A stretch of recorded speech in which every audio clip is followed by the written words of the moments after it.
Time हो गया जी।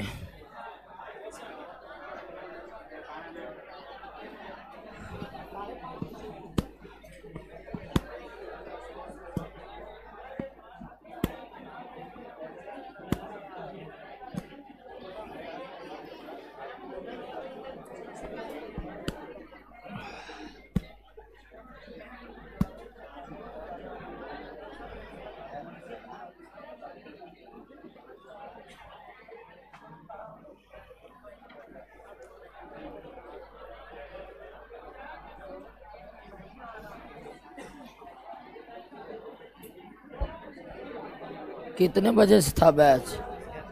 Batch कितने बजे से घुसे? 5:30 बज गया। कितना टाइम हुआ? 5 मिनट रुक जाइए।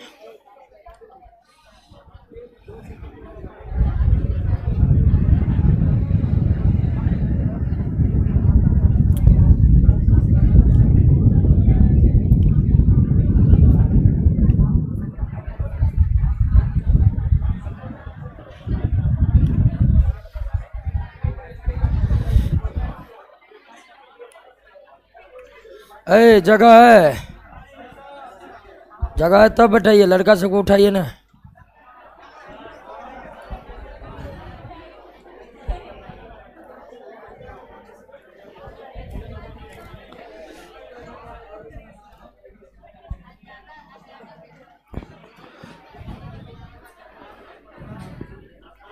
बैठिए बैठिए, जहाँ जगह मिल रहा है बैठिए।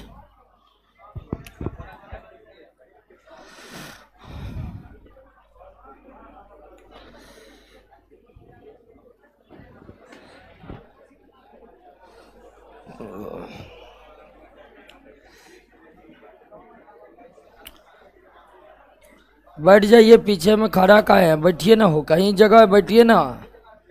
बाकी क्लास को तो स्लोली स्लोली चलाते ही हैं।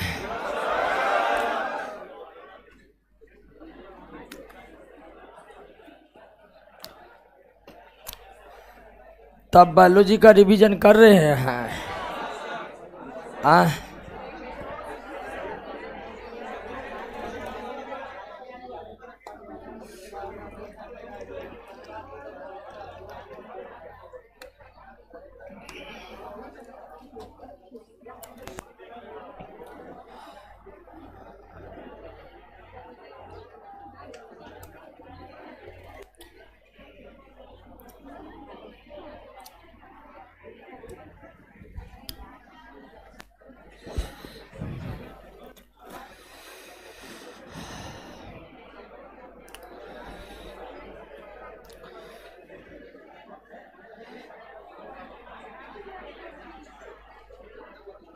क्या हुआ, जगह नहीं मिला?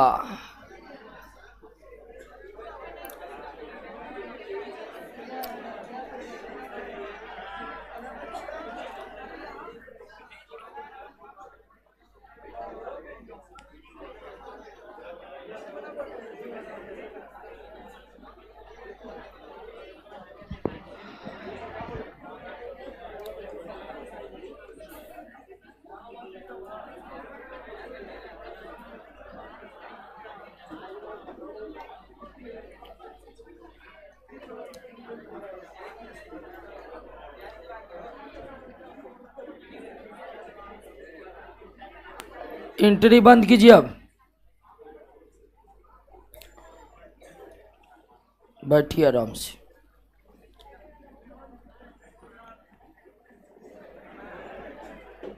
एंट्री अब जगह नहीं, कायल झूठ मूठ के सब बैठ गया है, उठेगा क्या?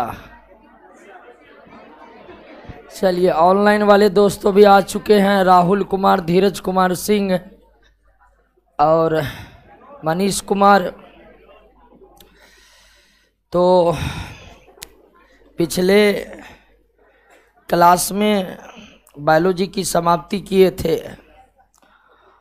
अब जो बायोलॉजी पूरा पढ़ लिए हैं उसका काम है प्रत्येक दिन एक एक चैप्टर का रिवाइज करना। बाकी कंपटीशन कितना टफ है ये बताने की ज़रूरी नहीं है। लाखों लोग हर साल ट्राई करते हैं, और उसमें हजारों ही सफल हो पाते हैं। तो जिनका जिनका बायोलॉजी समाप्त हो गया है वो कसम खा लीजिए कि रोज एक चैप्टर का रिवीजन करेंगे रोज। और रिवीजन करने का मतलब सिर्फ और सिर्फ क्वेश्चन पर पहले ध्यान देना है। किसी क्वेश्चन में आप अटपटा गए कि लटपटा गए, तब जाकर आपको थ्योरी को देखना है। सबसे पहले क्वेश्चन गेट बाय हार्ट करना है और इस तरह याद करना है कि सब कुछ आपके होंठ पर आ जाए। समझे कि नहीं समझे? और ध्यान रखिएगा, कभी भी स्मार्ट वर्क में मत फंसिएगा, क्योंकि स्मार्ट वर्क आपको परीक्षा में सफलता नहीं दिला सकता है। परीक्षा में सफलता दिला सकता है आपके परीक्षा का सिलेबस पूरा सिलेबस आप क्लियर करके रखे हैं, तब आपका नौकरी कन्फर्म होगा। ठीक है ना? चुन चुन के पढ़ने का समय अब समाप्त हो गया है, क्योंकि हर एग्जाम का कटअप 80% से ऊपर जा रहा है, फाइनल कटअप। अब जहाँ पर कटअप 80% से ज़्यादा है तो वहाँ किसी भी टॉपिक को छोड़ना खतरों से खाली नहीं है। हर बार रिजल्ट जब आते हैं ना तो 10-15 हज़ार स्टूडेंट ऐसे होते हैं जिसका सिर्फ एक नंबर नहीं होने के कारण रिजल्ट नहीं हुआ। एक एक नंबर का महत्व कंपटीशन में है, एक एक नंबर का। इसीलिए सिलेबस में कुछ भी छोड़िएगा आपका मेरिट लिस्ट गिरा देगा वो। तो ना कम पढ़िए ना ज़्यादा पढ़िए, जो सिलेबस है उसको पूरा पढ़िए। और सिलेबस पूरा हम आपको पढ़ा दी हैं बायोलॉजी का। अब आपका काम है उसको लगातार रिवाइज करना और एकदम कसम खा लीजिए एक चैप्टर रोज। अगर ऐसा करिएगा तो बाद में नौकरी नहीं भी हुआ तो आप बायोलॉजी के बेहतरीन शिक्षक बन सकते हैं। आपके करियर पर कोई असर नहीं पड़ेगा। बात समझे कि नहीं समझे? हाँ, हंस का रहे हवा में बोल रहे हैं। तो आइए अब शुरुआत करते हैं इंडियन इकोनॉमी, भारतीय अर्थव्यवस्था का। लेकिन उससे पहले हम इकोनॉमिक्स पर चर्चा करेंगे थोड़ा सा।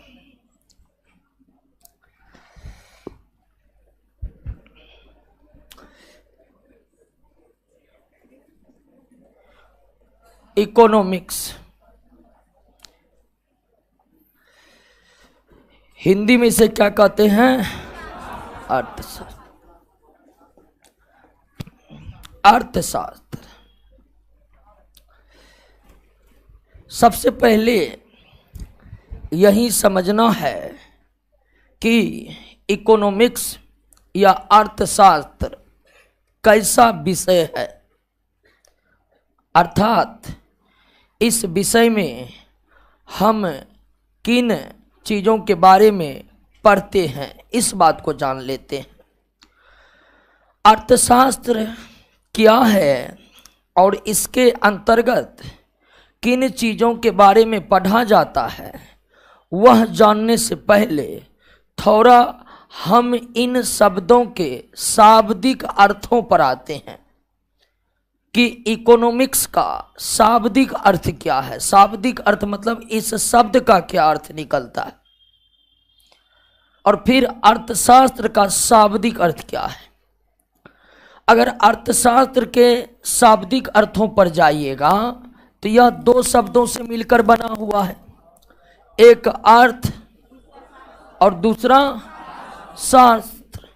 एक अर्थ और दूसरा शास्त्र, यही दो शब्द मिलकर क्या बन गए हैं। और हिंदी डिक्शनरी निकालिएगा तो वहां पर अर्थ का अर्थ होता है क्या? धन। क्या? धन। धन समझते हैं ना?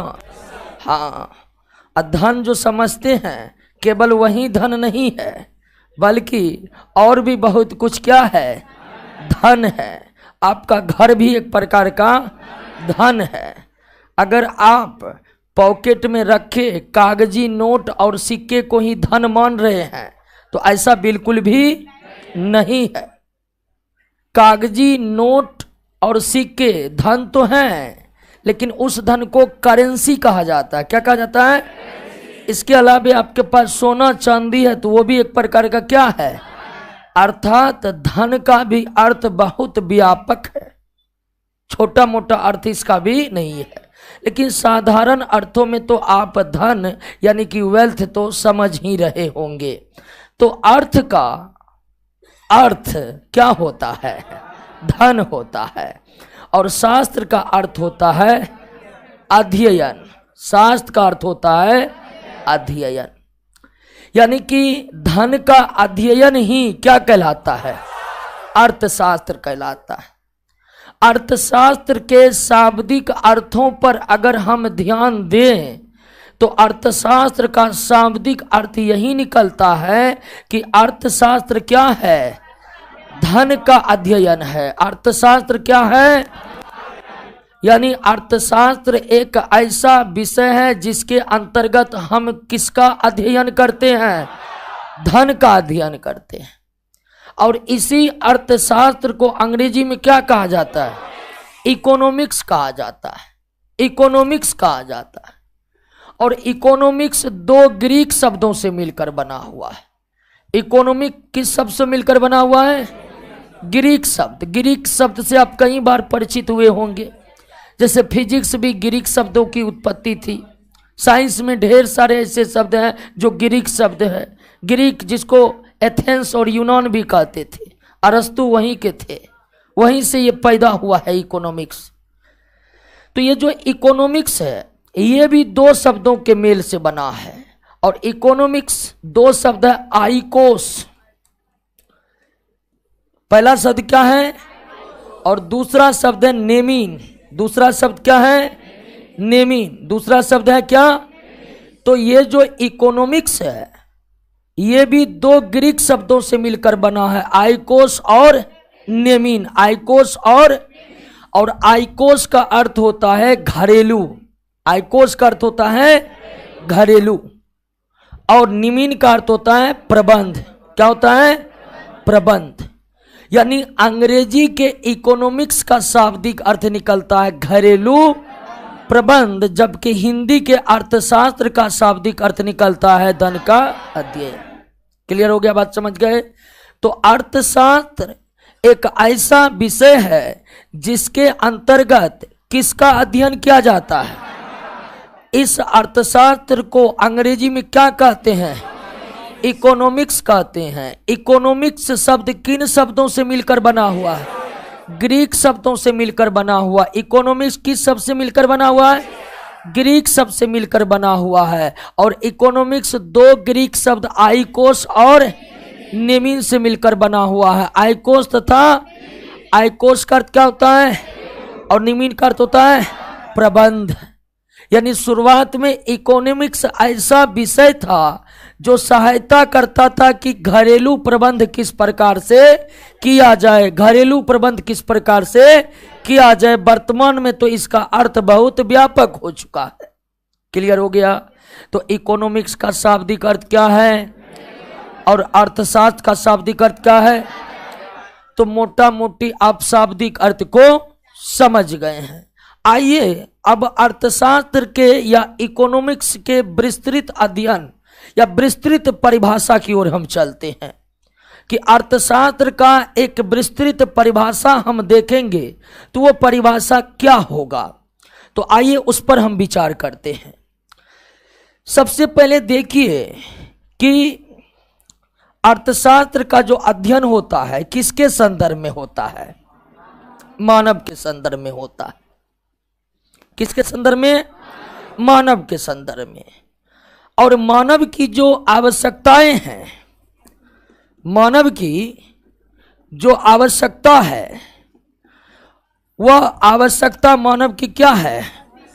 असीमित है। मानव की आवश्यकता क्या है? असीमित है। मानव की आवश्यकता क्या है? असीमित। मानव की अनंत आवश्यकताएं। असीमित आवश्यकता है।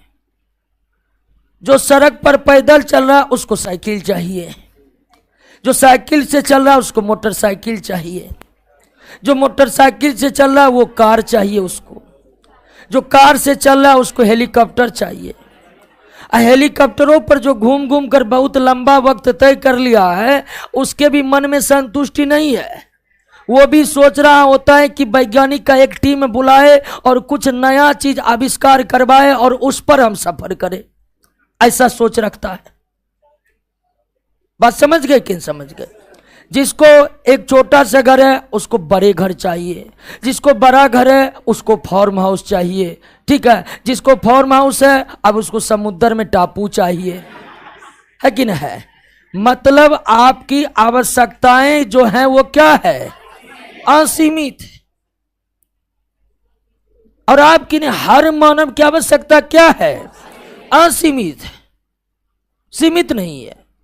आवश्यकताएं हमेशा क्या होती है? असीमित है। आपके पास 2 सेट कपड़ा है फिर भी आपको लगेगा कपड़ा नहीं है, और जिसके पास 10 सेट है उसको भी लगता है कपड़ा हमारे पास है कहां। यानी कितनों भी पूरा हो जाएगा फिर भी आपकी आवश्यकताएं कुछ ना कुछ बची रह जाएगी। अर्थात मानव की आवश्यकताएं कैसी होती है? असीमित। लेकिन आपके आवश्यकताओं को जो पूरा करेगा साधन, वो साधन पृथ्वी पर क्या है? सीमित है। यानी मानव की आवश्यकताएं जिन साधनों के बदौलत पूरा किया जाएगा वो साधन इस पृथ्वी पर क्या है? सीमित है। आवश्यकताएं असीमित, अब पूरा करने वाले साधन सीमित है। सबको घर चाहिए, कहां से दीजिएगा? 30% जमीन है पृथ्वी पर, कहां कहां दीजिएगा सबको? बात समझ रहे हैं कि नहीं समझ रहे? तो 2 स्थितियों को आप अच्छी तरह से समझ रहे हैं कि मानव की आवश्यकताएं कैसी होती है? असीमित होती है। लेकिन वो असीमित आवश्यकताएं पूरा हो ही नहीं सकता है, क्योंकि जो पूरा करेगा जो साधन वो क्या है? सीमित है। हर साधन सीमित है।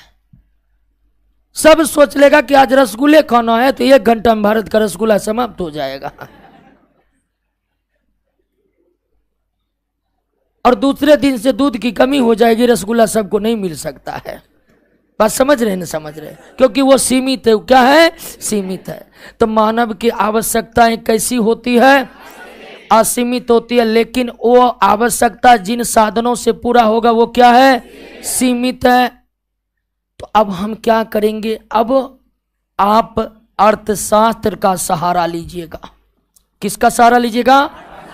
आपकी आवश्यकताएं क्या है? लेकिन वो आवश्यकताएं पूरा जिन साधनों के द्वारा होगा वो क्या है? सीमित। अब करे तो करे क्या? तो हम जाएंगे किसके पास? अर्थशास्त्र। अर्थशास्त्र हमें यह बताएगा कि हमें सीमित साधनों का आखिर किस प्रकार उपयोग करना है ताकि हमारी अधिकतम आवश्यकताएं पूरी हो और हमें अधिकतम संतुष्टि की प्राप्ति हो। अर्थशास्त्र हमें यह बताएगा कि हम सीमित साधनों का किस प्रकार इस्तेमाल करें कि ताकि मानव की अधिकांश आवश्यकताएं पूरी हो और मानव को अधिकतम संतुष्टि की प्राप्ति। तो अर्थशास्त्र या इकोनॉमिक्स एक ऐसा विषय है जो हमें बतलाता है कि सीमित साधनों का इस्तेमाल हमें किस प्रकार से करना है ताकि हमारी अधिकतम आवश्यकताएं पूरी हो सके और हमें अधिकतम संतुष्टि की प्राप्ति हो। अर्थशास्त्र एक ऐसा विषय है जो हमें बताएगा कि सीमित साधनों का इस्तेमाल किस प्रकार करना है ताकि अधिकांश आवश्यकताएं या अधिकतम आवश्यकताएं पूरी हो और अधिकतम संतुष्टि की प्राप्ति हो। क्लियर हुआ कि नहीं हुआ? समझे कि नहीं समझे? अर्थशास्त्र हमें क्या बतलाता है कि हमें सीमित साधनों का उपयोग किस प्रकार करना है ताकि हमारी अधिकांश या अधिकतर आवश्यकताएं पूरी हो और हमें अधिकतम संतुष्टि की प्राप्ति। यही बताता अर्थशास्त्र। अब अर्थशास्त्र नहीं पढ़िएगा तो क्या होगा? तो धरफराते रहिए। आवश्यकता है असीमित, साधन है सीमित, धरफराते रहिए। न अधिकांश आवश्यकताएं पूरी होगी, न अधिकतम संतुष्टि पूरी होगी, इधर उधर दौड़ते रहिएगा। क्लियर है कि ना? समझ गए कि नहीं?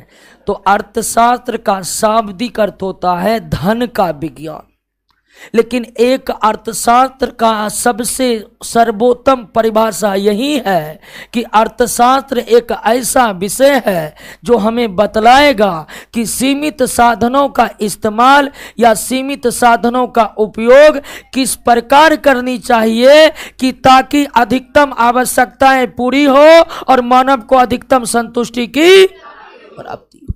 याद हुआ परिभाषा? याद हुआ कि नहीं हुआ? अब कोई नहीं बोलिएगा याद नहीं हुआ है, याद हो गया है। अर्थशास्त्र एक ऐसा विषय है जो हमें बतलाएगा कि हमें सीमित साधनों का उपयोग किस प्रकार करना है ताकि अधिकतम आवश्यकताएं पूरी हो और हमें अधिकतम संतुष्टि की। क्लियर हो गया? यानी कि अर्थशास्त्र निर्भर करता है किस पर? आवश्यकता पर। वो आपके अधिकांश आवश्यकताओं, अर्थशास्त्र आपके अधिकांश आवश्यकताओं को सीमित साधनों के द्वारा पूरा करने की कोशिश करते रहता है। लेकिन दोस्तों आप जानते हैं कि मानव की आवश्यकताएं स्थिर नहीं रहती है, समय के साथ क्या होती रहती है? बदलते रहती है। मानव की आवश्यकताएं हमेशा एक जैसी बनी रहती है? क्या लगता है मौर्य काल में मानव की जो जो आवश्यकताएं थी वही अब भी है? क्या हो चुकी है? बदल चुकी है। मौर्य काल पर काहे जाते हैं? कुछ पीछे वर्ष जाते। 1990 में मोबाइल का कोई अता पता नहीं था, ठीक है ना? कोई अता पता नहीं था। और आज मोबाइल के बिना जिंदगी नहीं कटेगा बहुत का, है कि ना है? लेकिन वही 1990 में मोबाइल का अता पता नहीं था और आज मोबाइल एक अनिवार्य आवश्यकता बन चुकी है कि नहीं हो चुकी है? मोबाइल किसी का खो जाता लगता है दिल खो गया। इतनी ज्यादा अनिवार्य आवश्यकताएं बन चुकी है, लेकिन 1990 में नहीं था। महीने महीने भर में चिट्ठी आती थी और आराम से लोग इंतजार करता था कि चिट्ठी आएगी, कोई हड़बड़ी नहीं था, ठीक है ना? तो समय के साथ मानव की आवश्यकताएं बदलती रहती है। समय के साथ मानव की आवश्यकताएं बदलती रहती है, एक जैसी नहीं रहती है। और अगर समय के साथ आवश्यकताएं बदलती रहती है तो निश्चित तौर पर अर्थशास्त्र के स्वरूप भी क्या होते जाएगा? बदलते जाएगा। क्योंकि अर्थशास्त्र का काम है सीमित साधनों के द्वारा आपके अधिकांश आवश्यकताओं को संतुष्ट करना। अर्थशास्त्र का काम है कि सीमित साधनों के द्वारा आपके अधिकांश आवश्यकताओं को संतुष्ट करना। और समय के साथ जब आवश्यकताएं बदलती रहती है तो निश्चित तौर पर अर्थशास्त्र के परिभाषा में भी क्या होते जाएगा? बदलाव होते जाएगा। इसलिए समय समय पर अलग अलग अर्थशास्त्रियों ने अर्थशास्त्र को अलग अलग तरीके से परिभाषित करने का कार्य किया है। यानी कि क्या अर्थशास्त्र का एक ही परिभाषा अनंत काल के लिए चल सकती है? नहीं चल सकती। अर्थशास्त्र की एक ही परिभाषा अनंत काल तक इसलिए नहीं चल सकती है कि मानव की आवश्यकताएं समय के साथ क्या होते रहते हैं? बदलते रहते हैं। क्या होते रहते हैं? बदलते रहते हैं। और चूंकि आवश्यकताओं को संतुष्ट करना सीमित साधनों के द्वारा यही अर्थशास्त्र का मूल विषय है, तो अर्थशास्त्र के स्वरूप में, अर्थशास्त्र के परिभाषा में भी समय के साथ क्या आते जाएगा? बदलाव आते जाएगा। क्या आते जाएगा?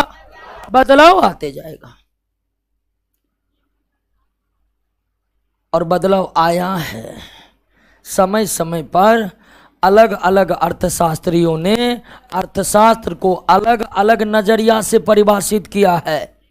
तो आइए हम उन अर्थशास्त्रियों की ओर चलते हैं जो समय समय पर अर्थशास्त्र को एक अलग अलग तरीके से परिभाषित किया है। तो आइए अर्थशास्त्र की परिभाषा अर्थशास्त्रियों के नज़र से समझने का हम प्रयास करते हैं। फिलहाल एक सर्वोत्तम परिभाषा अर्थशास्त्र का क्या होगा ये तो आप समझ ही गए हैं ना, कि अर्थशास्त्र एक ऐसा विषय है जो हमें बताएगा कि हमें सीमित साधनों का उपयोग किस प्रकार करना चाहिए कि ताकि हमें हमारी अधिकांश आवश्यकताएं पूरी हो और हमें अधिकतम संतुष्टि की प्राप्ति हो। लेकिन आते हैं जो अर्थशास्त्री ने अर्थशास्त्र को परिभाषित किया है उसके बारे में जानते हैं।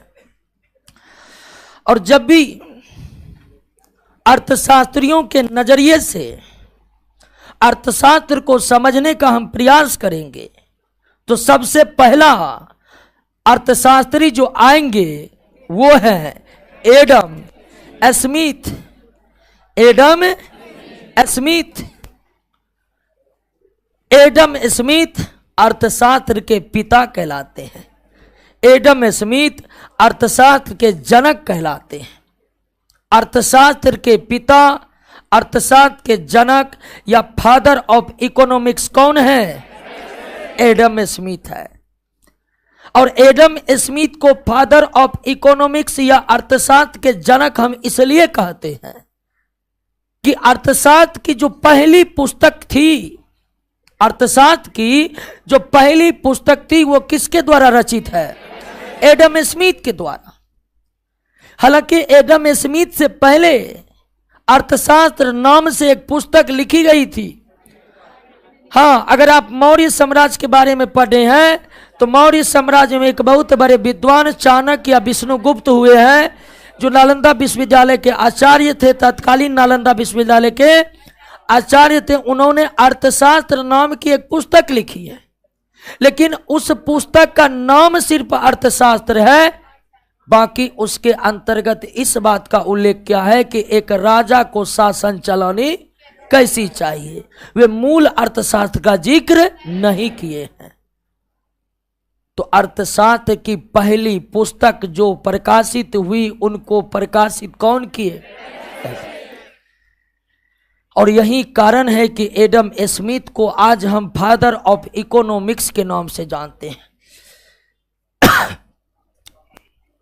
और इनकी जो पुस्तक थी वो सन 1776 में प्रकाशित हुई थी। एडम स्मिथ की जो पुस्तक थी वो कब प्रकाशित हुई? और इनके पुस्तक का नाम था वेल्थ ऑफ। हालांकि पुस्तक का नाम बहुत बड़ा है। हम वेल्थ ऑफ नेशन बस शॉर्ट में लिखते हैं। क्या लिखते हैं?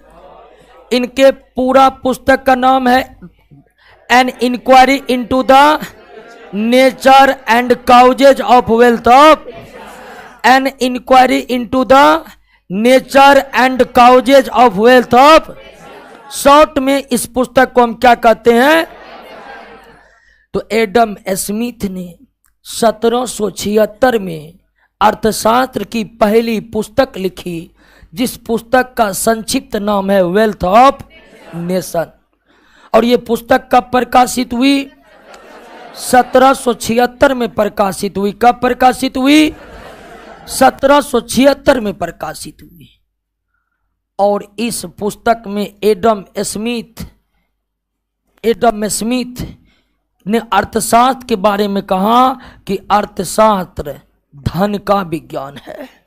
अर्थशास्त्र धन का विज्ञान है। अर्थशास्त्र, तो जो अर्थशास्त्र के पिता हैं वो अर्थशास्त्र को किस रूप में परिभाषित किए हैं? और इस पुस्तक में वो केवल किसका जिक्र किए हैं? धन का जिक्र किए हैं कि धन क्या है, धन को कैसे बढ़ाया जाए, धन का कैसे संचय किया जाए, धन का कैसे बंटवारा किया जाए, पूरा का पूरा अर्थशास्त्र को उन्होंने किस रूप में परिभाषित किया है। तो एडम स्मिथ के नजरिए से अर्थशास्त्र क्या है? अर्थशास्त्र के पिता के नजरिए से अर्थशास्त्र क्या है? धन का विज्ञान है। लेकिन बहुत से अर्थशास्त्रियों को एडम स्मिथ का यह परिभाषा, देखिए नोट में जो होगा हो सकता है कि शब्द में या वाक्य में थोड़ा बदलाव हो, ठीक है ना, तो उसके लिए कोई टेंशन लेना नहीं है। जैसे परिभाषा नोट में ये दिया होगा कि एडम स्मिथ का परिभाषा है कि अर्थशास्त्र राष्ट्रों के धन की प्रकृति एवं कारणों की खोज है। उसका सीधा अर्थ यही है कि अर्थशास्त्र धन का विज्ञान।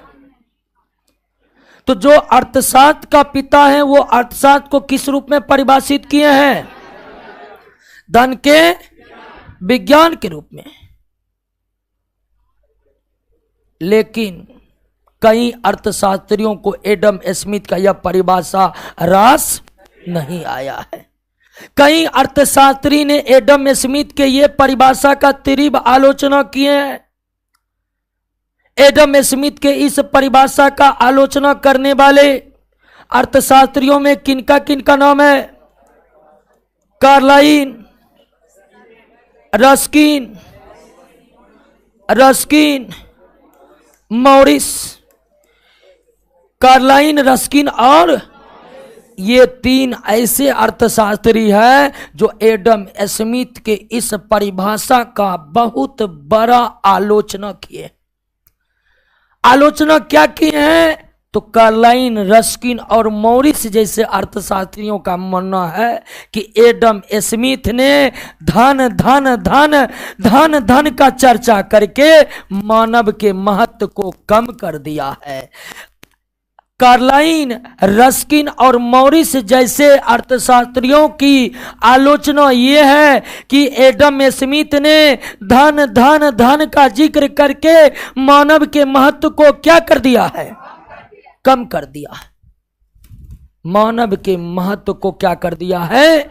कम कर दिया है। जबकि धन का महत्व तो तब होगा जब मानव होगा, है कि न है? अगर मानव ही नहीं होगा तो फिर उस धन का क्या होगा? कुछ होगा? फिर उस धन का क्या महत्व रह जाएगा? कुछ महत्व नहीं रह जाएगा। तो कार्लाइन, रस्किन और मॉरिस एडम स्मिथ के परिभाषा का यही कहकर आलोचना किए हैं कि एडम स्मिथ जो अर्थशास्त्र का धन का विज्ञान बना दिए हैं तो फिर मानव कहां जाएगा? एडम स्मिथ को ऐसा नहीं करना चाहिए। थोड़ा बहुत मानव के कल्याण पर भी ध्यान देना चाहिए। एडम स्मिथ तो धन धन धन कहकर धन को इतना बुलंद बना दिया है कि मानव उसके सामने छोटा पड़ गया है, जबकि धन का औकात मानव के बिना कुछ भी नहीं है। क्लियर हो गया? समझ गए? तो अर्थशास्त्र के पिता किसे कहते हैं?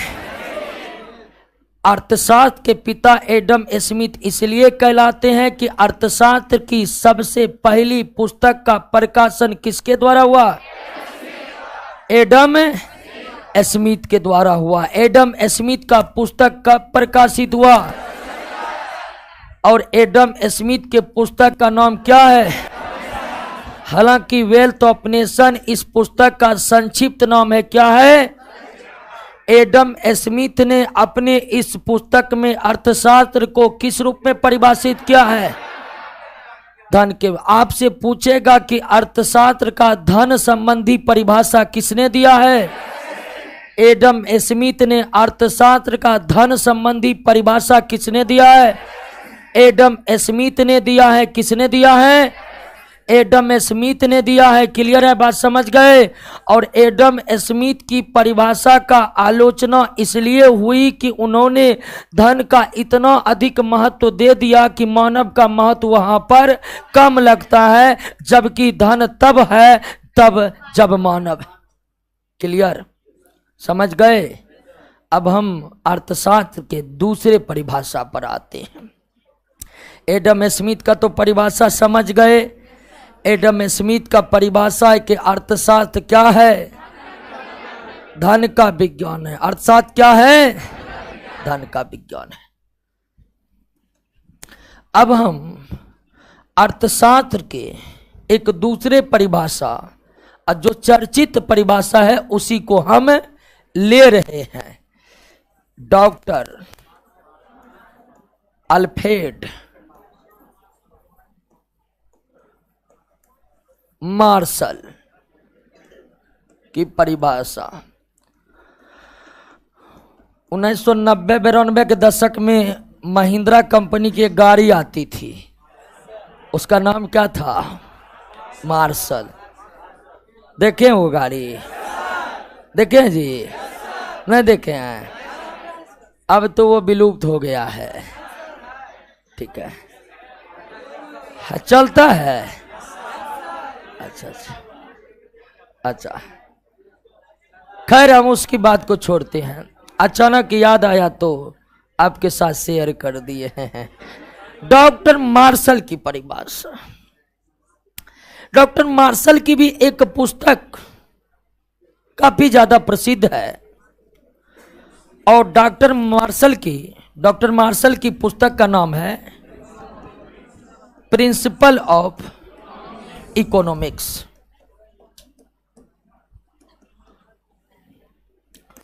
Principle of economics. और यह पुस्तक प्रकाशित कब हुई? 1890 में। इस भी बाकायदा पूछा गया, इसलिए लिख रहे हैं। डॉक्टर अल्फ्रेड मार्शल बहुत बड़े अर्थशास्त्री। अर्थशास्त्र के लगभग हर चैप्टर में किसी न किसी रूप से इनका जिक्र होता ही होता है। ये यूं कहिए कि एडम स्मिथ के बाद अर्थशास्त्र के क्षेत्र में सबसे बड़े नाम जो कमाए वो कौन थे? अल्फ्रेड मार्शल थे। तो इनकी पुस्तक प्रिंसिपल ऑफ इकोनॉमिक्स का प्रकाशन कब हुआ? 1890 में हुआ।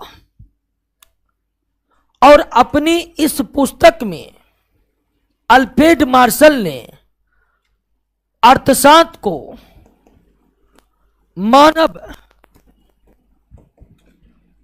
कल्याण का विज्ञान बताया। अपनी इस पुस्तक में मार्शल ने अर्थशास्त्र को क्या बताया?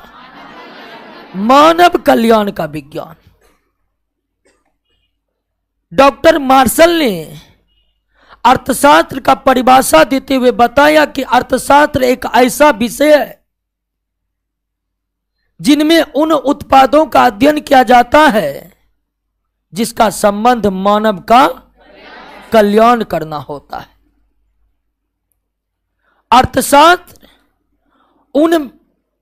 अर्थशास्त्र मानव के उन कार्यों का अध्ययन करता है जिसका सीधा संबंध क्या प्रदान करने से है? कल्याण प्रदान करने से। यानी आप कह सकते हैं कि एडम स्मिथ के ठीक विपरीत परिभाषा है। किनका? डॉक्टर मार्शल की परिभाषा। जहां एडम स्मिथ ने अर्थशास्त्र को धन का विज्ञान बताया, वहीं मार्शल ने अर्थशास्त्र को मानव कल्याण का विज्ञान बताया। यानी मार्शल बहुत बड़े, एक तरह से कहिए कि दयावान निकले। उन्होंने अर्थशास्त्र को कहा कि अर्थशास्त्र इस तरह पढ़नी चाहिए कि ताकि अधिक से अधिक लोगों का, अधिक से अधिक मानव का क्या हो सके? कल्याण हो सके। इसलिए जब कभी प्रश्न पूछा जाएगा कि मानव कल्याण संबंधी परिभाषा अर्थशास्त्र का किसने दिया है? अल्फ्रेड मार्शल ने दिया है। लेकिन जहां एक और एडम स्मिथ दान दान दान का जिक्र किए, अल्फ्रेड मार्शल ने उसके जगह कल्याण कल्याण कल्याण का जिक्र कर दिए।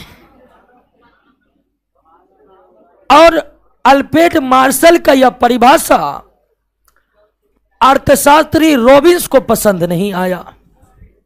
किसको? रॉबिन्स।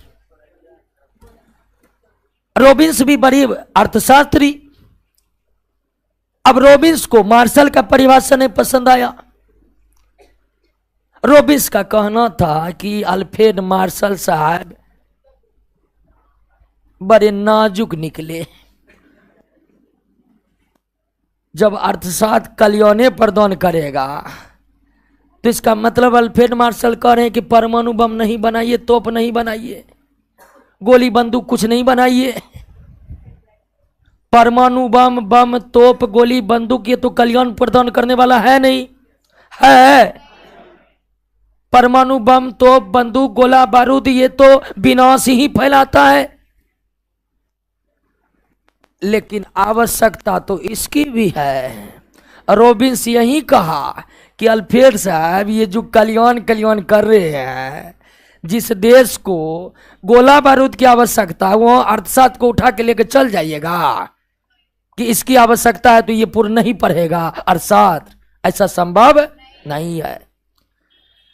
रॉबिन्स का कहना है कि अर्थशास्त्र के अंतर्गत सभी सीमित साधनों का प्रयोग कैसा हो यह पढ़ा जाएगा, न कि केवल कल्याण प्रदान करने वाले। केवल कल्याण प्रदान करने वाले साधनों के बारे में भी हम अर्थशास्त्र में पढ़ेंगे तो फिर गोला बारूद सेब के जो उत्पादन होते हैं वो भी देशों की आवश्यकता है, उसको तो अर्थशास्त्र से निकालना पड़ेगा। ये मार्शल साहब क्या कर रहे हैं आप?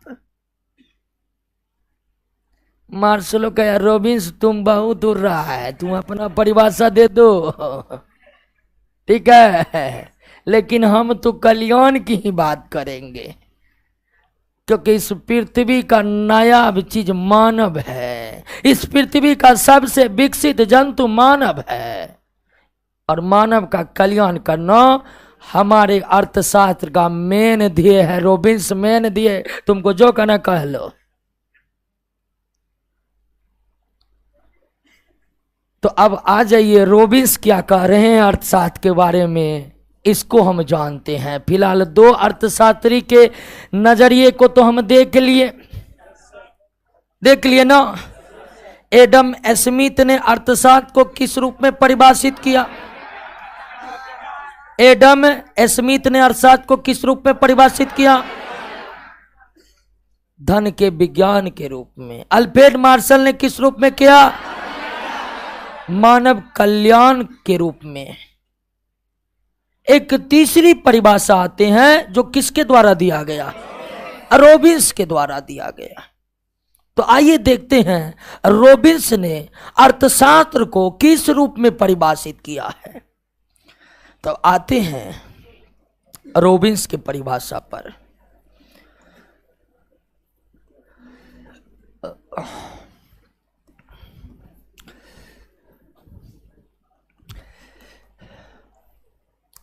रॉबिन्स की भी एक बहुत प्रसिद्ध पुस्तक है जो सन 1932 में प्रकाशित हुई, an essay on the nature and significance of economic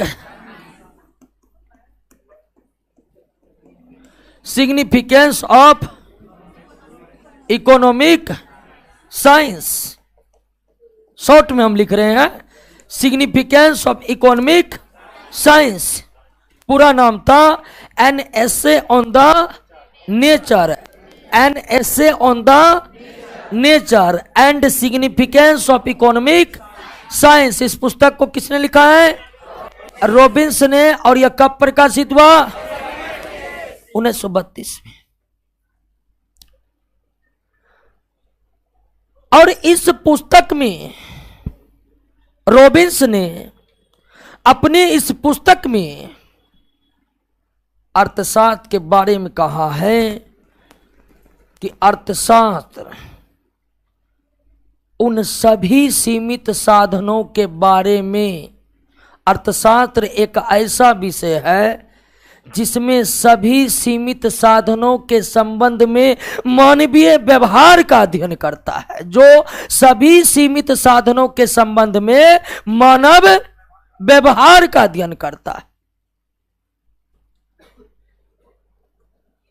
यानी रॉबिन्स एक लाइन में कह रहे हैं कि अर्थशास्त्र के अंतर्गत सभी सीमित साधनों का अध्ययन होता है। अर्थशास्त्र के अंतर्गत सभी सीमित साधनों का अंतर्गत हुआ सभी सीमित साधन जो आवश्यकता को पूरा कर सकते हैं, जो कल्याण प्रदान करे या ना करे। रॉबिन्स का कहना है कि अर्थशास्त्र के अंतर्गत सभी सीमित साधनों का अध्ययन करते हैं, चाहे वह मानव को कल्याण पहुंचाए या मानव को हानि, उसका अध्ययन होगा अर्थशास्त्र में। और सीमित साधनों का अध्ययन रॉबिन्स के इस परिभाषा को दुर्लभता, क्या कहते हैं, दुर्लभता संबंधी परिभाषा।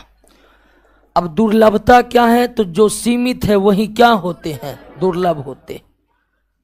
इस पृथ्वी पर जो भी चीज सीमित है वह दुर्लभ है, जो सीमित है वही क्या है, दुर्लभ है। हवा दुर्लभ नहीं है क्योंकि वो सीमित, हवा असीमित है इसीलिए वो दुर्लभ नहीं।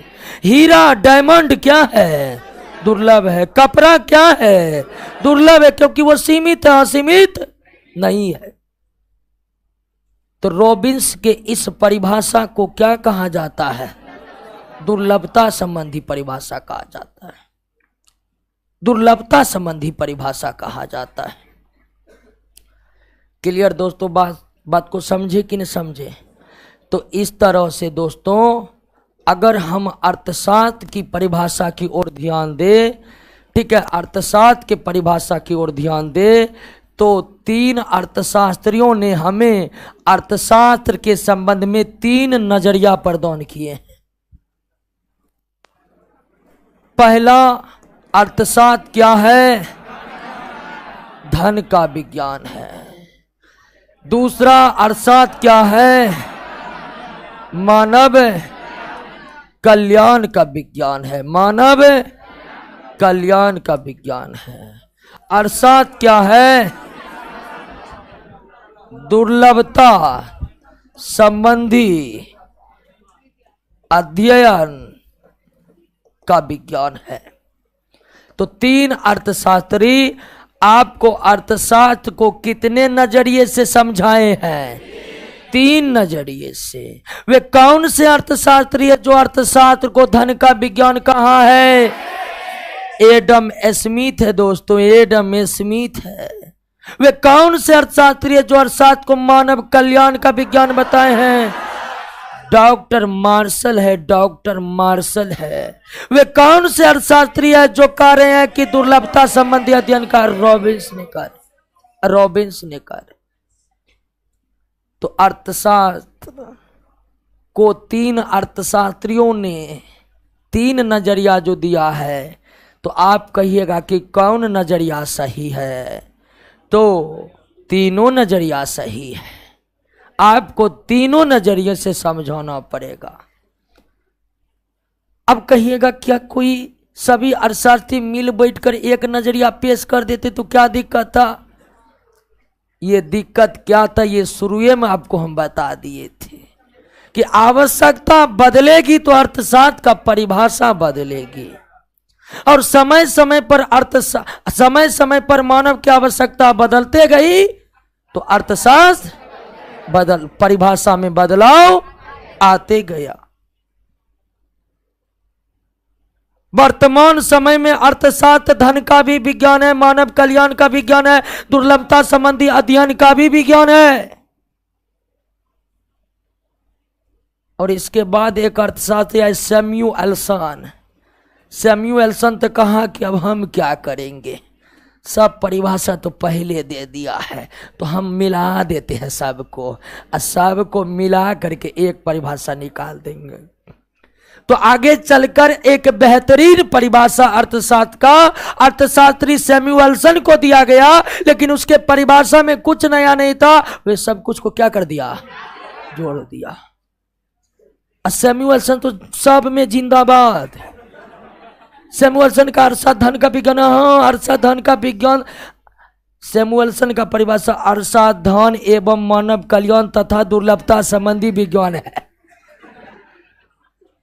और सैमुअल्सन को अब छोटा वो नोबेल पुरस्कार प्राप्त अर्थशास्त्री हैं। तो अगर सैमुअल्सन के नजरिए से देखें तो वर्तमान समय में अर्थशास्त्र मानव कल्याण एवं दुर्लभता संबंधी विज्ञान है। क्लियर हो गया? अब इससे ज्यादा परिभाषा नहीं, बहुत परिभाषा हो गया। अब कहिए अर्थशास्त्र के बारे में अगर आपसे कोई परिभाषा के बारे में जिक्र करे तो अब आप उसको बढ़िया से समझा दीजिएगा कि नहीं। अगर आपसे कोई पूछ दे कि अर्थशास्त्र के इतने भिन्न भिन्न परिभाषा क्यों है, तो अर्थशास्त्र के अंतर्गत मानव के आवश्यकताओं को संतुष्ट करने के संबंध में सीमित साधनों का अध्ययन होता है। यानी अर्थशास्त्र मानव के अधिकतम आवश्यकताओं को संतुष्ट करने की कोशिश करता है। और चूंकि समय के साथ आवश्यकताएं बदलते जाते हैं, इसीलिए अर्थशास्त्र के परिभाषा में बदलाव आते जाते हैं। Any problem? समझ रहे हैं ना? इन्हें कहिएगा कि मास्टर खाली बायोलॉजी पढ़ाने आता है। समझ रहे हैं एक बात को? तो अर्थशास्त्र के परिभाषा को आप समझ गए हैं। आइए अब आते हैं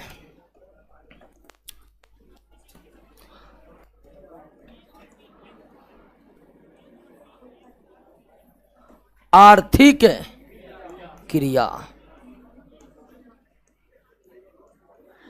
या आर्थिक कार्य। आर्थिक क्रिया या आर्थिक कार्य, अब ये क्या है?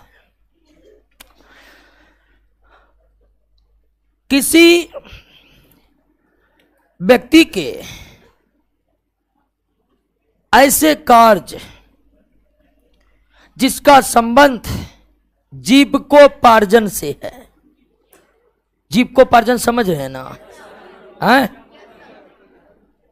किसी व्यक्ति के ऐसे कार्य जिसका संबंध जीविकोपार्जन से होता है, उसे हम क्या कहते हैं? आर्थिक कार्य कहते हैं या आर्थिक क्रिया कहते हैं। किसी व्यक्ति के ऐसे कार्य जिसका संबंध रुपया पैसा से है। अगर कार्य का संबंध रुपया पैसा से तो वह क्या है? आर्थिक क्रिया है। अगर कार्य का संबंध रुपया पैसा से नहीं है या जीविकोपार्जन से नहीं है तो फिर वो आर्थिक कार्य या आर्थिक क्रिया नहीं है। उदाहरण के लिए दोस्तों, पवन सिंह सड़क पर खड़ा होके गा रहा है गाना, वो पवन सिंह का आर्थिक कार्य नहीं है।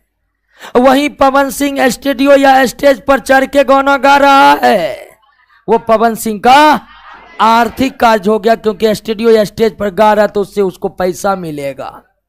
और सड़क पर गुनगुनाने से पवन सिंह को कोई पैसा नहीं देगा। बात समझ रहे हैं कि नहीं समझ रहे? आप नहा रहे हैं, बाथरूम में गाना गुनगुना रहे हैं। नहाते समय बाथरूम में गाना गुनगुनाना क्या किसी व्यक्ति का आर्थिक कार्य हो सकता है? नहीं हो सकता, क्योंकि उसे कोई रुपया नहीं मिलेगा। उसे कोई रुपया ना मिलेगा, ना कोई रुपया खर्च होगा। अब देखिए, वायरल हो जाएगा। क्लियर हो गया ना? आप मजे के लिए रिक्शा चला रहे हैं कि देखते हैं रिक्शा चलाने में कैसे होता है, वो आपका आर्थिक कार्य। और एक रिक्शा वाला रिक्शा चला रहा है, वो उसका आर्थिक कार्य हो गया, आर्थिक कार्य हो गया। डॉक्टर घर में अपने माता पिता का इलाज किया, वो डॉक्टर का आर्थिक कार्य नहीं है। लेकिन डॉक्टर हॉस्पिटल में बैठकर पर्ची काटकर इलाज किया, वो डॉक्टर का क्या हो जाएगा? आर्थिक कार्य हो जाएगा। बात समझ गए ना? अब डॉक्टर माता पिता से पैसा ले रहा तब तो वो भी आर्थिक कार्य हो जाएगा। हम इस नजरिए से गए कि वह माता पिता का इलाज कर रहा है, उसे पैसा मिलेगा नहीं, इसलिए वो डॉक्टर का वो आर्थिक कार्य नहीं होगा। एक बहू अपनी सास की सेवा कर रहा है, वो उसका आर्थिक कार्य नहीं होगा। एक बहू अपनी सास की सेवा कर रही है, वो उसका आर्थिक कार्य। वही किसी का बहू नर्स है, हॉस्पिटल में किसी का सेवा कर रहा है, वो उसका आर्थिक कार्य है, वो उसका आर्थिक कार्य है। आप समझ रहे होंगे कि आर्थिक कार्य क्या है।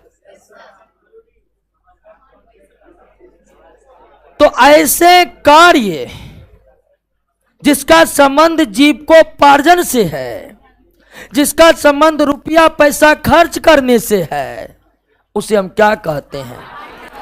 आर्थिक कार्य कहते हैं।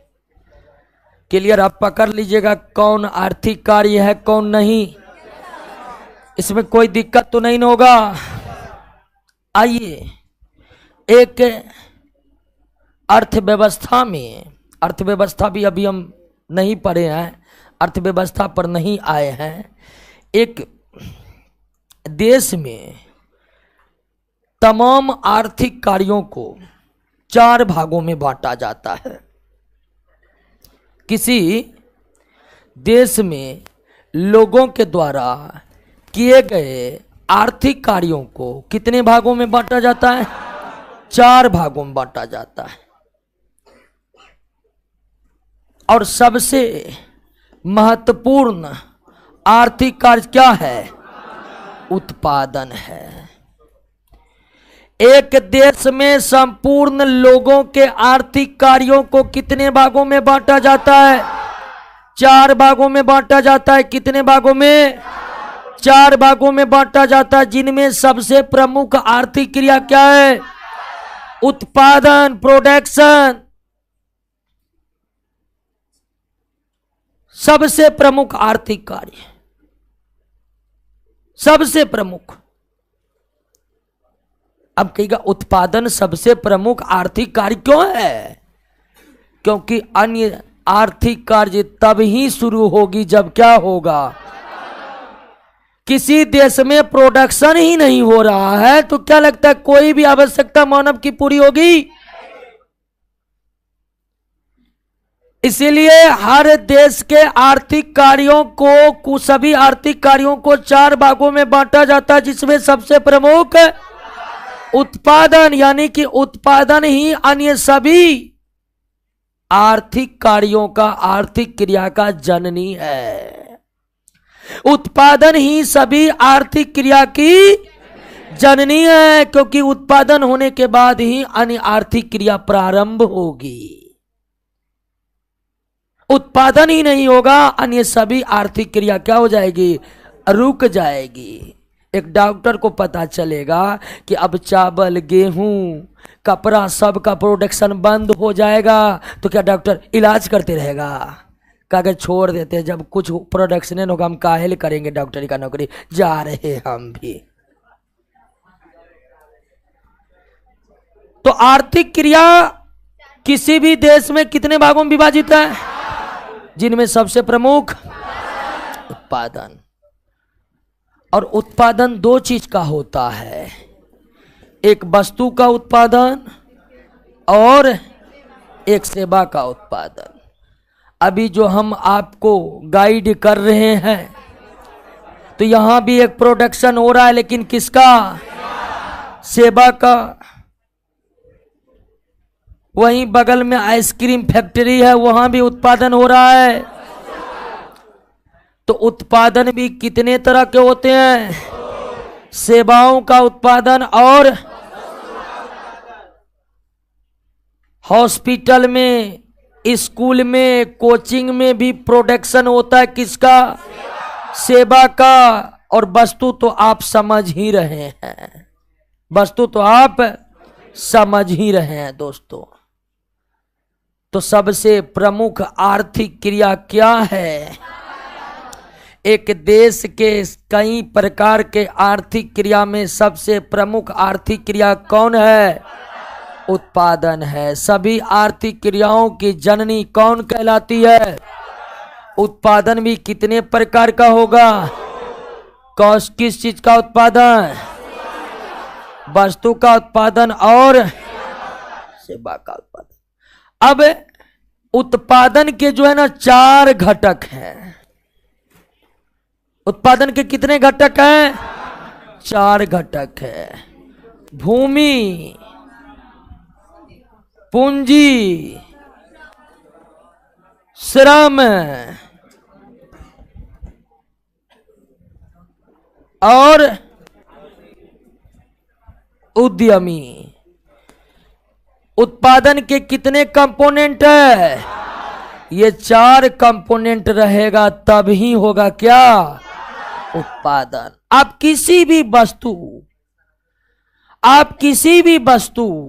या किसी भी सेवा का उत्पादन करना चाहते हैं तो आपके पास कितने साधन चाहिए? 4 साधन चाहिए।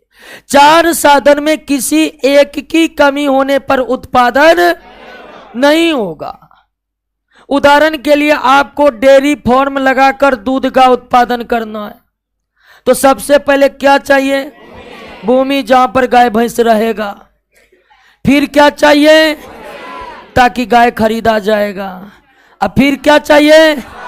श्रम करने वाले लोग, ताकि गाय भैंस का सेवा हो सके। और आप डेयरी फार्म खोल रहे हैं तो आप किसकी भूमिका में है? उद्यमी की भूमिका में। तो उत्पादन के कितने साधन हैं? 4 साधन हैं। कौन कौन? भूमि, पूंजी, श्रम और उत्पादन के कितने साधन हैं? 4 साधन है। कौन कौन? भूमि, पूंजी, श्रम और क्या किसी एक साधन के अभाव में उत्पादन होगा? नहीं होगा। और आप जानते हैं कि उत्पादन के इन्हीं साधनों में सभी लोग संलग्न रहते हैं। उत्पादन के इन्हीं साधनों में सभी लोग क्या रहते हैं? संलग्न रहते हैं। तब जाकर उसे किसकी प्राप्ति होती है? आय की। उदाहरण के लिए उत्पादन में जो कोई भूमि लगाएगा उसे क्या मिलेगा? रेंट। उत्पादन में जो पूंजी लगाएगा उसे क्या मिलेगा? ब्याज। उत्पादन में जो श्रम करेगा उसे क्या मिलेगा? उत्पादन में जो उद्यमी की भूमिका अदा करेगा उसे क्या मिलेगा? लाभ। यानी भिन्न भिन्न व्यक्तियों को इनकम कितने तरह से होते हैं? 4 तरह से होते हैं। एक मकान मालिक का रेंट ही उसका आय है। एक निवेशक का ब्याज ही उसका आय है। एक श्रम करने वाले लोगों का वेतन ही उसका आय है। एक उद्यमी का प्रॉफिट ही उसका आय है। यानी आय भिन्न भिन्न लोगों को इनकम कितने प्रकार से? 4 प्रकार से होते हैं। इनकम कितने प्रकार से? और कोई प्रकार है? नहीं। आप सरकारी नौकरी करिएगा, आपको इनकम की प्राप्ति किस रूप से? वेतन के रूप में। क्लियर हो गया ना? तो जब किसी देश में उत्पादन होता है तो उत्पादन के साधनों का प्रयोग होता है। जब किसी देश में, जब किसी क्षेत्र में उत्पादन होता है तो उत्पादन के साधनों का प्रयोग होता है। और जब उत्पादन के साधन का प्रयोग होता है तो जिन जिन के पास वो साधन होते हैं वो उत्पादन में लगा देते हैं, जिससे उन्हें क्या प्राप्ति होती है? आय। भिन्न भिन्न लोगों को कुल कितने तरीके से आय की प्राप्ति हो सकता है? 4 तरीके से आय की प्राप्ति हो सकता है। क्लियर? और कोई तरीका है आय प्राप्त करने का? है तो बताइए। इनकम जनरेट होने के कितने तरीके हैं? 5 में नहीं है, याद कीजिए। है तो बताइए खड़ा होके।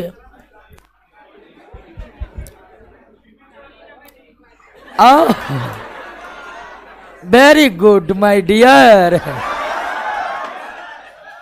चोरी और डकैती।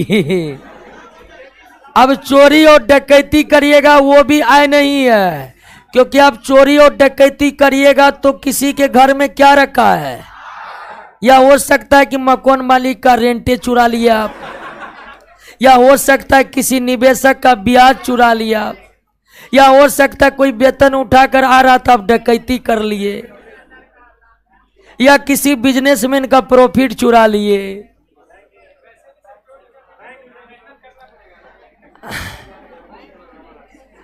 क्लियर हो गया?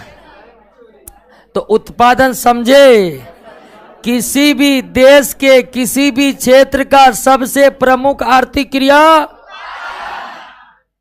उत्पादन के कितने साधन? जब तक उत्पादन नहीं होगा किसी देश या क्षेत्र में तो वहां के लोगों के इनकम जनरेट नहीं होगा। क्लियर हो गया? कोई दिक्कत नहीं ना। दूसरा आर्थिक क्रिया है उपभोग। अब ये बताने की कोई जरूरी है? उपभोग का मतलब हुआ मार्केट जाइए, पैसा लेकर आइए, खाइए, वही क्या है? उपभोग। तीसरा आर्थिक क्रिया है क्या? निवेश। तीसरा आर्थिक क्रिया क्या है? निवेश। चौथा आर्थिक क्रिया क्या है? विनिमय। विनिमय का मतलब खरीदना और। लेकिन इन आर्थिक क्रिया तभी स्टार्ट होगा जब क्या होगा? उत्पादन ही नहीं होगा तो उपभोग हो सकता है। उत्पादन ही नहीं होगा तो हम निवेश करेंगे। आपको पता चल गया कि प्रोडक्शन नहीं होने वाला तो आप इन्वेस्टमेंट करिएगा। और जब उत्पादन ही नहीं होगा तो विनिमय होगा। विनिमय को अंग्रेजी में एक्सचेंज कहते हैं, यानी खरीदना और। उत्पादन नहीं होगा तो खरीद बिक्री होगा। तो आर्थिक क्रिया कितने प्रकार के? आर्थिक क्रिया कितने प्रकार के? लेकिन उनमें सबसे प्रमुख उत्पादन। उत्पादन के कितने साधन? कौन कौन? भूमि, पूंजी, श्रम और। किसी भी देश में लोगों के पास इनकम जनरेट होने के लिए क्या करना पड़ेगा? जब उत्पादन करेंगे तो उत्पादन के साधनों का इस्तेमाल करेंगे, और जिनसे हम उत्पादन का साधन लेंगे उन्हें क्या मिलेगा? आय मिलेगा। तब जाकर उसका जीविकोपार्जन होगा। क्लियर? समझ गए? कोई दिक्कत नहीं ना है? आइए दोस्तों, अब आते हैं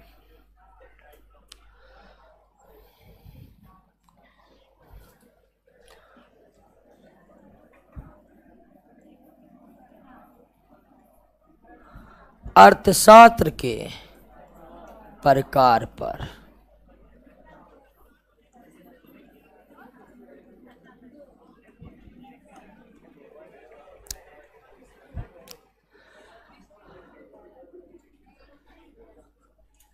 अर्थशास्त्र के प्रकार।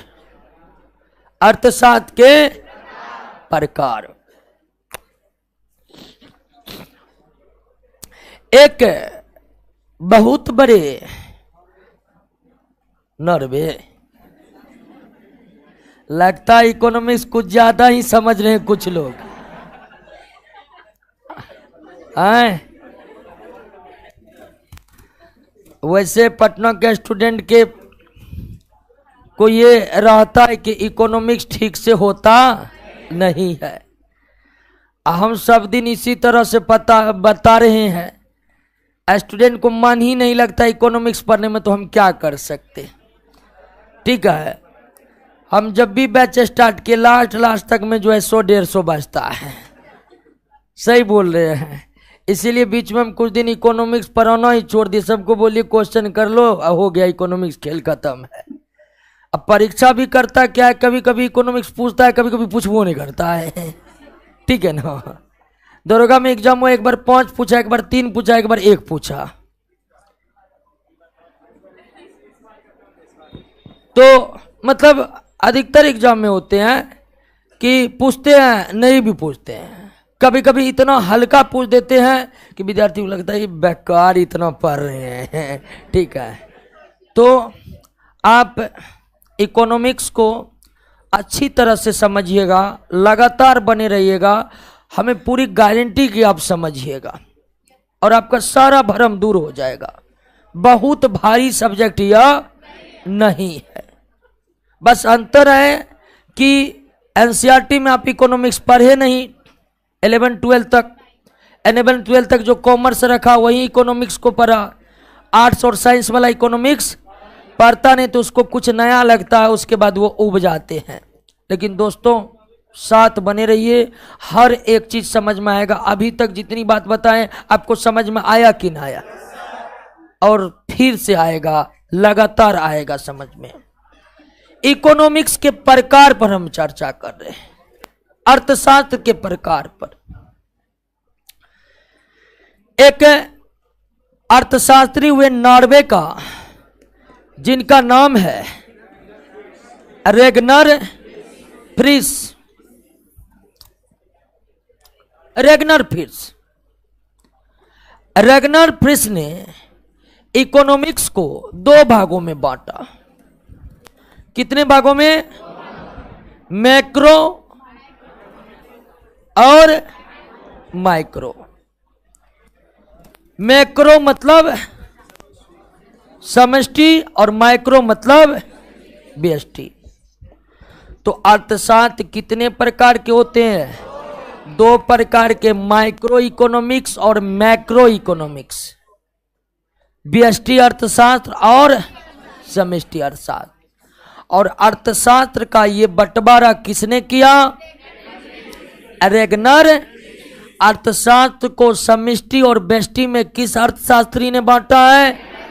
रेगनर फ्रिस ने। आइए अब हम ये समझते हैं कि व्यष्टि अर्थशास्त्र क्या है, माइक्रो इकोनॉमिक्स क्या है और समष्टि अर्थशास्त्र क्या है। तो अर्थशास्त्र कितने प्रकार के? व्यष्टि और समष्टि। अर्थशास्त्र को व्यष्टि और समष्टि, माइक्रो या मैक्रो में किसने बांटा? रेगनर फ्रिस ने।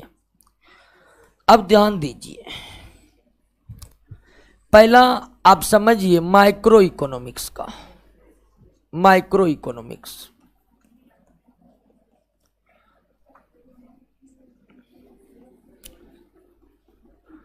व्यष्टि अर्थशास्त्र। जब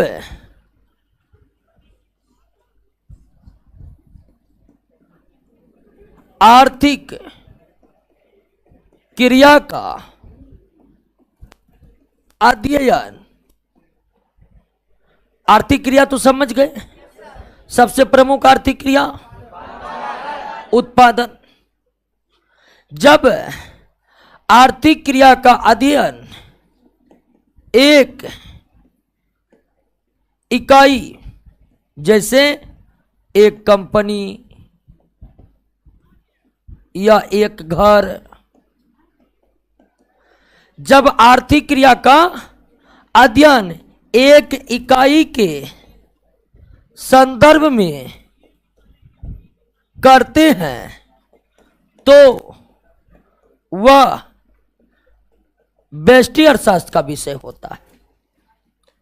तब वह व्यष्टि अर्थशास्त्र कहलाता है। बात को समझ गए कि नहीं समझ गए? जब आर्थिक क्रिया का अध्ययन एक इकाई के संदर्भ में करते हैं तब उसे हम क्या कहते हैं? व्यष्टि अर्थशास्त्र कहते हैं। एक इकाई के आर्थिक क्रियाओं का अध्ययन ही क्या कहलाता है? व्यष्टि अर्थशास्त्र। एक इकाई का मतलब कोई एक कंपनी, कोई एक घर। उदाहरण के लिए महिंद्रा ऑटोमोबाइल कंपनी के द्वारा उत्पादित की जाने वाले कारों का अध्ययन हम कर रहे हैं। महिंद्रा ऑटोमोबाइल कंपनी के द्वारा उत्पादित की जाने वाले कारों का अध्ययन हम किस अर्थशास्त्र में? क्योंकि यहां कारों का जो अध्ययन कर रहे हैं वो केवल कितने कंपनी का है? एक कंपनी का, अर्थात एक इकाई का। इसलिए महिंद्रा ऑटोमोबाइल कंपनी के द्वारा कारों के किए गए उत्पादन किसके अंतर्गत आएगा? किसके अंतर्गत आएगा? व्यष्टि अर्थशास्त्र के अंतर्गत आएगा। जियो कम्युनिकेशन के आर्थिक क्रियाओं का अध्ययन किसमें आएगा? जियो कम्युनिकेशन के उत्पादों का अध्ययन करना किसमें आएगा? क्योंकि यहां हमारा एक कम्युनिकेशन है, कौन? जियो। बात समझ गए कि नहीं? जब आर्थिक क्रियाओं का अध्ययन केवल एक इकाई का किया जाता है, केवल एक इकाई के आर्थिक क्रियाओं का अध्ययन किया जाता है तो उसे हम क्या कहते हैं? व्यष्टि अर्थशास्त्र कहते हैं। क्लियर हो गया? और व्यष्टि अर्थशास्त्र का, माइक्रो इकोनॉमिक्स का दूसरा नाम है कीमत सिद्धांत। व्यष्टि अर्थशास्त्र का दूसरा नाम क्या है? कीमत सिद्धांत। इस अर्थशास्त्र के अंतर्गत मुख्यतः यह पढ़ा जाता है कि किसी वस्तु की कीमत क्या होगी। इसीलिए व्यष्टि अर्थशास्त्र को क्या कहा जाता है? कीमत सिद्धांत। व्यष्टि अर्थशास्त्र का दूसरा नाम क्या है? या कीमत सिद्धांत किस अर्थशास्त्र को कहते हैं? जब एक इकाई के आर्थिक कार्यों का अध्ययन करते हैं तो वो क्या होता है? जब केवल एक इकाई के आर्थिक कार्यों का अध्ययन करते हैं तो वो क्या होता है? व्यष्टि अर्थशास्त्र। क्लियर? बात समझ गए?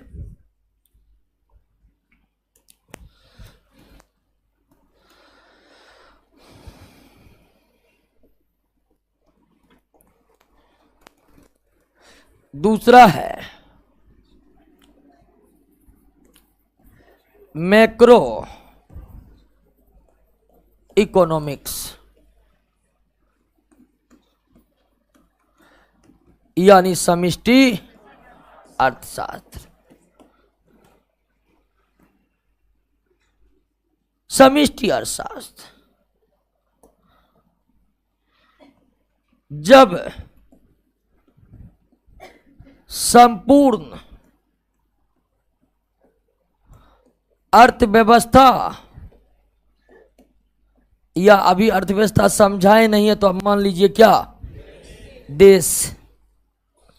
जब संपूर्ण अर्थव्यवस्था के संदर्भ में आर्थिक क्रिया का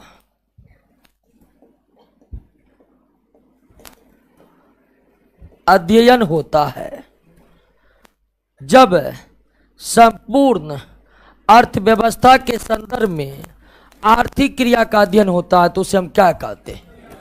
समष्टि अर्थशास्त्र।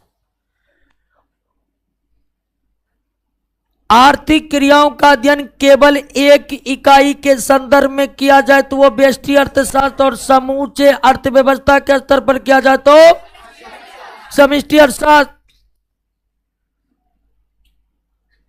उदाहरण के लिए दोस्तों, महिंद्रा ऑटोमोबाइल कंपनी द्वारा उत्पादित की जाने वाले कारों का अध्ययन जब कर रहे तो वो व्यष्टि था।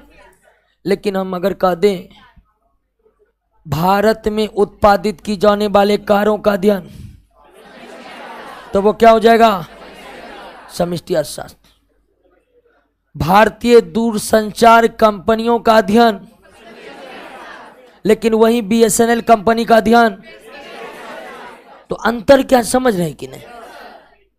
तो व्यष्टि में आर्थिक क्रिया का अध्ययन होता है केवल, और समष्टि में पूरे देश का।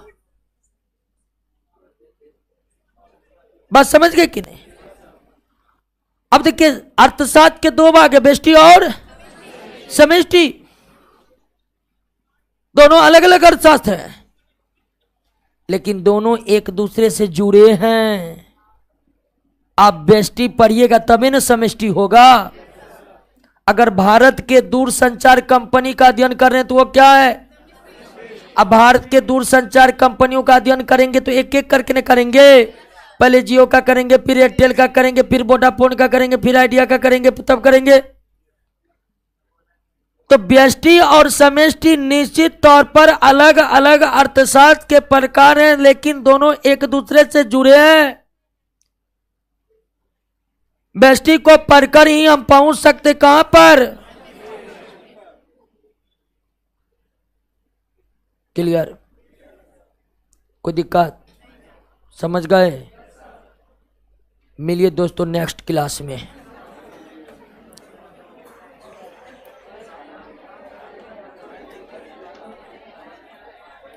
कल रोशन सर का क्लास होगा। हाँ,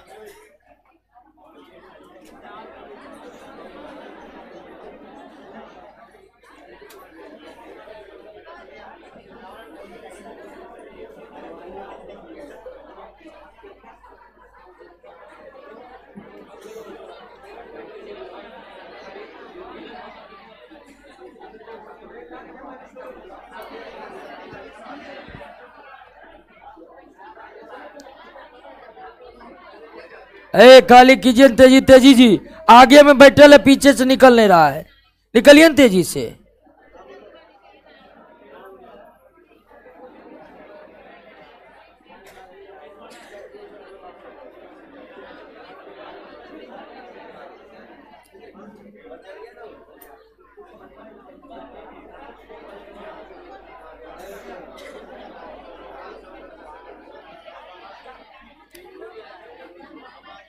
अरे जी खाली करिए तेजी से, निकलिए ना सब बैठल है।